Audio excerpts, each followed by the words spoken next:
Welcome to The Explainer. Today, we're going to dive into a global movement that believes the real solution to our world's problems isn't going to come from the top down. Nope, it's built from the ground up, neighbor by neighbor. Let's see how they're pulling it off. So, let's kick things off with a question that, I think is on pretty much everyone's mind these days. With so much division, so much pulling us apart, how on earth can we build something new and unified, something that actually lasts? The sources we're looking at today definitely don't pull any punches. They paint a really stark picture of a world facing what they call a plethora of destructive forces. We're talking everything from environmental damage to deep-seated prejudice and this general pervasive erosion of trust that's affecting billions of people. But here's where it gets really interesting. This isn't just a story about things falling apart. The core idea here is something called the twofold process, this concept that there are two massive opposing forces shaping our world at the very same time. And check this out, this slide really breaks it down for us. On the one hand, you have the forces of disintegration, all the stuff that's pulling society apart, breaking down old, outdated institutions. But at the exact same time, there's this parallel force of integration, weaving people together and building a new, powerful consciousness of our shared humanity. And this quote, wow, it really gets to the heart of the motivation behind all of this. It suggests that in a world that can feel pretty hopeless sometimes, this patient, constructive community-building work isn't just another project. It's framed as the one hope of a stricken society. So, okay, if your goal is to build a whole new civilization, where do you even begin? Well, the answer we're seeing here isn't in some grand political plan, but in patiently building a new kind of culture, right from the grassroots. Now, the engine driving this whole cultural shift is what's called a training institute. But, and this is super important, we're not talking about a brick-and-mortar building. It's actually a decentralized educational process, totally open to anyone, that's all about building people's capacity to serve their own communities. This educational process is really designed to support people at every stage of life. It all starts with the spiritual education of children, then there's a big focus on empowering junior youth, in those super critical early teen years, and it continues with study circles for youth and adults. It's this continuous path of learning and contributing. And this is the key, right? This isn't just some academic exercise, not at all. It's this living, breathing cycle of learning in action.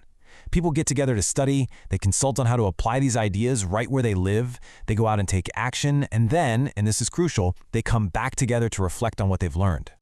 All right, so you've got all this action happening at the local level, but how does that scale up?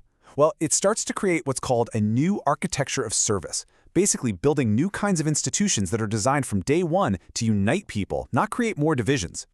A central piece of this architecture is the Mashriq al-Adhkar. Now, it's an Arabic term that literally means the dawning place of the praise of God. It's a house of worship, but what's a total game changer is that it's open to everyone, people of any religion or no religion at all, to come and pray or just quietly meditate. And this slide just says it all, doesn't it? Its entire purpose is to connect two things that are seen as absolutely inseparable: worship and service.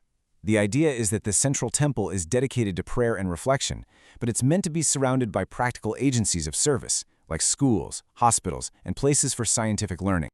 And look, this is not just some idea on paper. This is really happening. These incredible structures are popping up all over the world, in totally different places. From a village in Cambodia, to the mountains of Chile, to the plains of Kenya, they're becoming these beautiful focal points for the whole community. So, you might be wondering, what's holding all of this together on a global scale? Well, that's where this system of governance comes in, called the administrative order. It's a network of elected councils at the local, national, and even international level. And the way they're elected is what's so unique. There's absolutely no campaigning or party politics.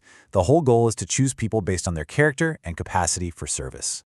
Okay, so let's zoom out. We've seen the education, the institutions, the community building, but what's the end game? What's it all for? Well, it's all about contributing to this huge long-term vision for the future of all humanity.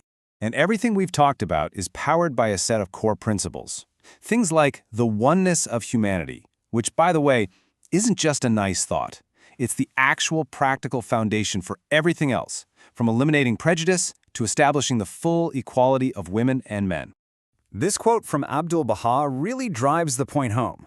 We're not talking about just tweaking the system here, making a few small adjustments to how things are. No, the vision here is for a fundamental, profound transformation of society itself.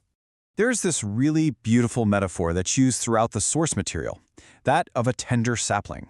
The idea is that this new way of living is, well, it's young, it's still growing. But as communities around the world nurture it, it will grow into a mighty tree and eventually bear its richest and destined fruit for all of humanity. So, we've taken a look at one global community's approach to this monumental task, building a better world from the grassroots up. And it really leaves us with a powerful question to think about for all of us.